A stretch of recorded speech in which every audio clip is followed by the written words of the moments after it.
Hello students, मैं Rakesh Dhasmana maths point में आपका स्वागत करता हूँ। Let us start.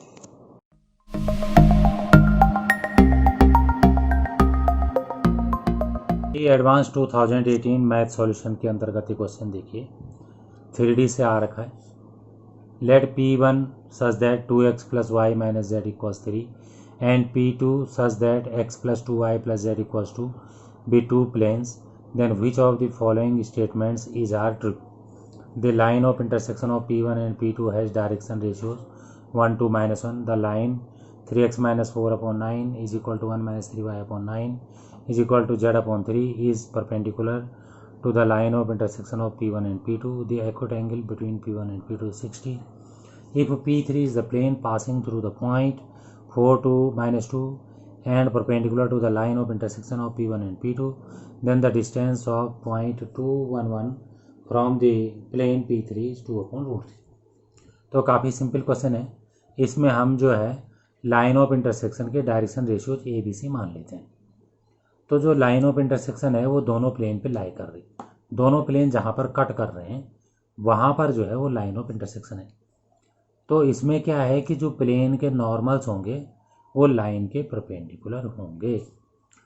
तो परपेंडिकुलर की कंडीशन आपको पता ही है, A1 A2 B1 B2 A1 A2 plus B1 B2 plus C1 C2 होता है।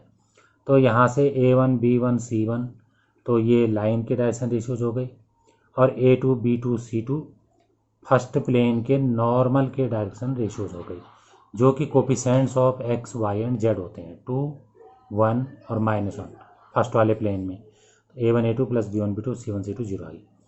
ऐसे सेकंड प्लेन के जो नॉर्मल के हैं 1 2 और 1 है, कोफिशिएंट है एक्स वाई जेड के, उसका इंटू भी ए बी सी से कर दिया, तो ये हमें दूसरा मिल गया। इन दोनों को क्रॉस मल्टीप्लिकेशन मेथड से सॉल्व कर लिया। ए अपॉन इसका इंटू माइनस इसका इंटू, फिर बी अपॉन इसका इंटू माइनस इसका into, only coefficients, and C upon इन दोनों का इंटू और इसका इंटू। या आप इसको वेक्टर के क्रॉस मल्टीप्लिकेशन से भी कर सकते हैं, n1 क्रॉस n2 आपको ध्यान होगा। तो यहाँ से 3 - 3 3 आया, 3 से डिवाइड कर लिया तो 1 - 1 जो है direction ratios of the line of intersection आया। क्वेश्चन कह रहा है 1 to -1 है ऑप्शन ए में, इसका मतलब ऑप्शन ए गलत है। अब आगे देखिए, एक लाइन हमें गिवन है 3x - 4 upon 9 is equal to 1 - 3y upon 9 equal z upon 3। तो इसको सिमेट्रिक फॉर्म में एडजस्ट करा। फर्स्ट में पहले तीनों को नीचे जो है 3 से डिवाइड कर लिया, उसके बाद यहाँ x का कोफिशिएंट 1 होना चाहिए तो 3 से डिवाइड कर लिया ऊपर नीचे, यहाँ ये आगे होना चाहिए पीछे होना चाहिए तो साइन चेंज कर लिए और 3 से डिवाइड भी कर लिया, और ये तो पहले से ठीक है। तब यहाँ पर देखिए इसके डायरेक्शन रेशियोज 1 -1 और 1 है, वही आगे जो लाइन ऑफ इंटरसेक्शन के, इसका मतलब ये जो है लाइन ऑफ इंटरसेक्शन के पैरेलल है, और ऑप्शन में लिखा है कि ये परपेंडिकुलर है, तो ये ऑप्शन भी गलत हो गया, ए और बी ऑप्शन तो गलत हो गया। अब दोनों प्लेन के बीच का हमें एंगल निकालना है, तो इसका मतलब दोनों नॉर्मल के बीच का एंगल निकालना है। नॉर्मल के direction ratios x y z के कोफिशिएंट्स होते हैं, और उसके बाद कॉस थीटा वाला फॉर्मूला लगा दिया, A1 A2 plus B1 B2 plus C1 C2 upon root A1 square plus B1 square plus C1 square root A2 square plus B2 square plus C2 square, जहाँ पे A1 B1 C1 first plane के direction normal के direction ratios है, means x y z के coefficient है। A2 B2 C2 second plane के normal के direction ratios हैं, जो कि एक्स वाई जेड के कोफिशिएंट है। इसे सॉल्व करा तो 1/2 आ गया, तो थीटा जो है 60 आ गया, यही सी ऑप्शन है, तो सी ऑप्शन हमारा सही आ गया। अब आगे देखिए, जो P3 प्लेन है, P3 प्लेन जो है 2 1 और 1 से पास हो रहा है, 4 2 और -2 से पास हो रहा है, और ये पढ़ देता हूँ कि P3 is the plane passing through the point and perpendicular to the line of intersection. Line of intersection के परपेंडिकुलर है, मतलब जो ऊपर 1 और -1 और 1 आए थे वो नॉर्मल का काम करेंगे। तो ये 1 -1 और 1 डायरेक्शन रेशियोज ऑफ नॉर्मल हो गए, और जिस पॉइंट से पास हो रहा है 4 2 और -2 से, वो इसमें पुट कर लिया।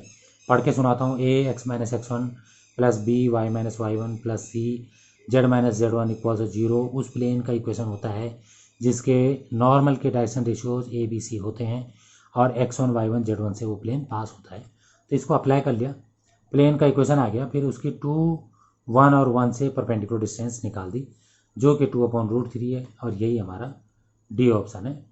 अब देखिए अगला क्वेश्चन। अगला क्वेश्चन कैलकुलस से आ रखा है।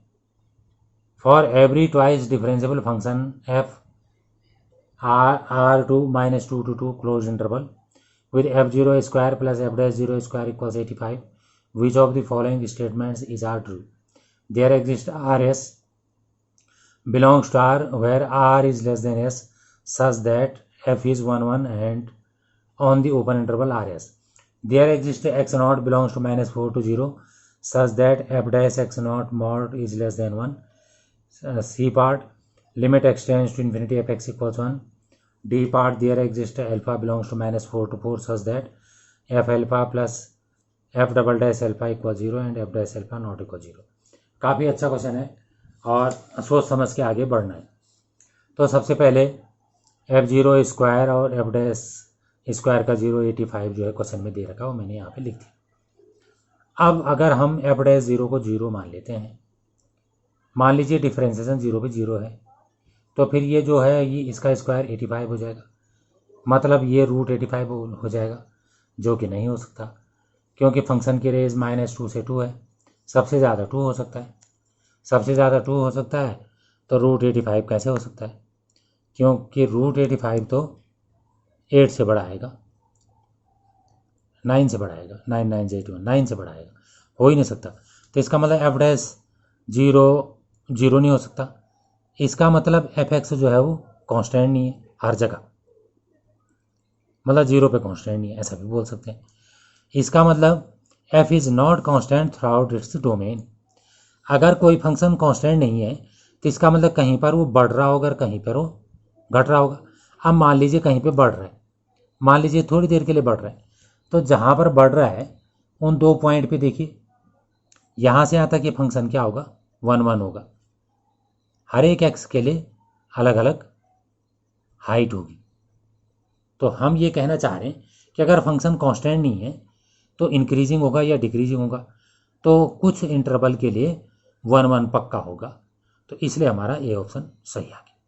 अब आगे देखिए, लैग्रेंज मीन वैल्यू थ्योरम आपको ध्यान आ रहा होगा, एफ डैश सी बराबर F B minus F A upon B minus A होता था जब फंक्शन कंटिन्यूस और डिफरेंशिएबल होता था। ये फंक्शन ट्वाइस डिफरेंशिएबल है, तो कंटिन्यूस अपने आप ही हो गया, डिफरेंशिएबल अपने आप ही होगी। तो इसमें जो है ए को हम -4 और बी को 0 लेके चल रहे हैं, तो और इसकी रेंज -2 से 2 है, तो फंक्शन सबसे कम -2 होगा और सबसे बड़ा 2 होगा। अब 0 के लिए देखिए, वो भी -2 और 2 के बीच होगा। तो इसका मतलब अगर हम इसमें से इसे घटा दें, इसमें से इसे घटा दें, तो सबसे छोटी वैल्यू -4 आएगी और सबसे बड़ी वैल्यू 4 आएगी। आप कहोगे -4 कैसे आ जाएगी, घटने से तो माइनस माइनस प्लस हो जाएगा।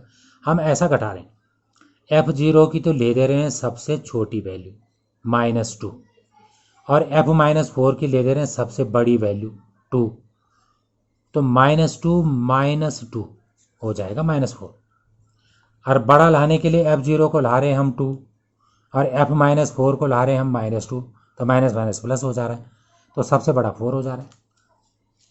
अब इसको 4 से डिवाइड कर लिया, अब नीचे वाले 4 को 0 माइनस माइनस 4 लिख सकते हैं।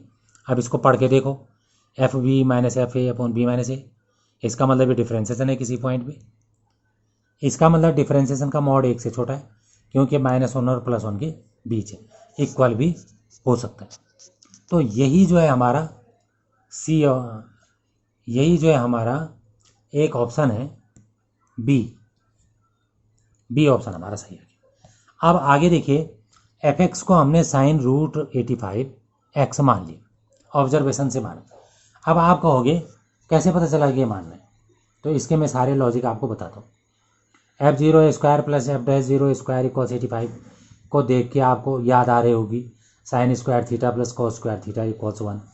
आप कहोगे 1 तो यहाँ है ही नहीं, तो कोई बात नहीं, इन दोनों के साथ हम 85 को मल्टीप्लाई कर लेते हैं, तो 85 × 85 और अंदर रहेगा sine square plus cos square, तो 1 आ जाएगा। तो 85 को उपाय मिल गया। अब आप कहोगे कि साइन में जो है यहाँ पर कैसे पता चला √85 लिखना है? तो साइन थीटा का डिफरेंशिएशन कॉस थीटा होता है, और कॉस थीटा होगा, फिर इसका चेन रूल लगेगा तो √85 इंटू में आएगा, और चूंकि यहाँ पे स्क्वायर है तो इसलिए √85 बाहर आ जाएगा। तो उस 85 को लाने के लिए यहाँ पे √85 लिखा गया है, और इसमें वो आएगा नहीं बाहर। और उसके बाद हम 0 भी रख रहे हैं, तो डिफरेंशिएशन में कॉस है, cos 0 1 होता है, तो केवल √85 आएगा और उसका स्क्वायर 85 हो जाएगा। तो आप समझ गए होंगे कि ये ऑब्जर्वेशन से रखा गया है। अब इसमें हम एक्सटेंज टू इन्फिनिटी करते हैं तो इसकी लिमिट 1 नहीं होगी। हाँ, 1 इसकी वैल्यू बीच में कहीं पर हो सकती है, पर लिमिट नहीं हो सकती, क्योंकि ये ऑसिलेटिंग फंक्शन होगा, कभी बढ़ेगा कभी घटेगा, कभी बढ़ेगा कभी घटेगा, एक्स के बढ़ने के साथ साथ ये बढ़ता घटता रहेगा। तो इसका मतलब ऑसिलेटिंग है, तो सी ऑप्शन हमारा गलत हो। अब आगे देखिए, एक फंक्शन मान लिया एच एक्स को हमने एफ एक्स का स्क्वायर और एफ डैश एक्स का स्क्वायर मान लिया। आप कहोगे ऐसा कैसे करके पता चलेगा एग्जाम में? तो डी ऑप्शन में थोड़ा सा हिंट दे रखिए, F alpha plus f double dash alpha, तो वो इससे मैच हो रहा है कॉमन लेने के बाद। अब आपको पता है कि एफ डैश एक्स हमने इसका मॉड 1 से कम कर चुका है, और इसी को मैं दोबारा कह रहा हूँ। तो हमने x1 x2 दो वैल्यूज़ ले ली, x1 वैल्यू -4 से 0 ले ली और दूसरी 0 से 4 ले ली, तो दोनों वैल्यू जो है हमने यहाँ पे ले ली। तो इसका मतलब जो f1 है वो जो है, हाँ, फंक्शन जो है 2 से छोटा है, क्योंकि फंक्शन आपको पता है -2 और 2 के बीच है, तो फंक्शन तो 2 से छोटा है और डिफरेंशिएशन 1 से छोटा है। तो बताओ ये 1 से छोटा होगा, ये 2 से छोटा होगा, तो पूरा किससे छोटा होगा? 5 से छोटा। तो इसका मतलब ये 5 से छोटा होगा, तो ये यहाँ पर एच एक्स जो है 5 से छोटा हो गया, क्योंकि 2 का स्क्वायर 4 है, 5 से छोटा प्रूव हो गया। अब हम क्या कर रहे हैं कि जो H0 है वो 85 है, इसका मतलब -4 और 0 के बीच में वैल्यू 5 से छोटी है, और 0 से 4 के बीच में भी 5 से छोटी है, और 0 पे 85 है सीधे, तो इसका मतलब 0 पे मैक्सिमा होगा। तो 0 पे मैक्सिमा होगा तो इसका मतलब डिफरेंशिएशन 0 होगा। तो हमने जो एच एक्स मान रखा है उसका डिफरेंशिएशन कर लिया, तो एफ स्क्वायर का डिफरेंशिएशन 2f एफ डैश और एफ डैश स्क्वायर का differentiation 2f dash F double dash equal 0। इसमें 2f डैश कॉमन ले लिया, तो इसमें बचा F alpha plus f double dash alpha equal 0। और यही जो है क्वेश्चन में दे रखा था, वहीं से हिंट मिली कि क्वेश्चन करना है ऐसे। तो अब आप देखिए कि इसमें दो बातें होंगी, या तो एफ डैश 0 होगा या तो ये वाला 0 होगा, और एफ डैश तो 0 हो नहीं सकता, उसके डिस्कशन तो पहले कई बार आ गया है। तो यहाँ पे f alpha plus f double dash alpha equal to 0 आ गया, तो ये जो है आपका प्रूव हो गया कि एफ डैश एल्फा जो है 0 नहीं है और ये वाला 0 है। थैंक्स। अगर आपको वीडियो पसंद आई हो तो इसे लाइक करें, शेयर करें, सब्सक्राइब करें, और लेटेस्ट वीडियो जानने के लिए बेल आइकन को प्रेस करें। और अगर आपका कोई डाउट हो तो फीडबैक में मुझे शेयर करें। थैंक्स।